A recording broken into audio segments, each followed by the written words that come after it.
அக்கா என்ன பண்ற? ஷாப்பிங்ல போய் சாப்பிடுங்க. சரி வாங்க போலாம்.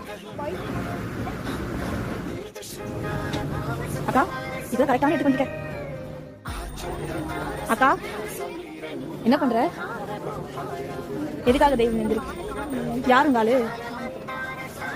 உங்களுக்கு நல்ல நேரத்தில் கண் தெரியாது. என்னம்மா என்ன பண்றீங்க? காணுமா? யார் தேடுறீங்க? அப்பா இது மாதிரி ரியாக்ஷன் வச்சுக்காம யாருன்னு சொல்லு, அதுதான் எடுத்துருவேன். சொல்லு. கேமரா கிட்ட வராதீங்க, பயமா இருக்கு. யாருங்க?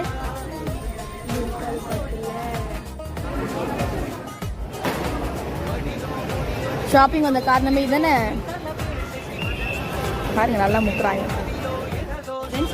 ஷாப்பிங்னு சொல்லிட்டு என்னெல்லாம் பண்றா கூட இதோ சேர்த்து. நெக்ஸ்ட் என்ன பானிபூரியா? போதுமா? சரி ஓகே, டைம் ஆயிடுச்சான்.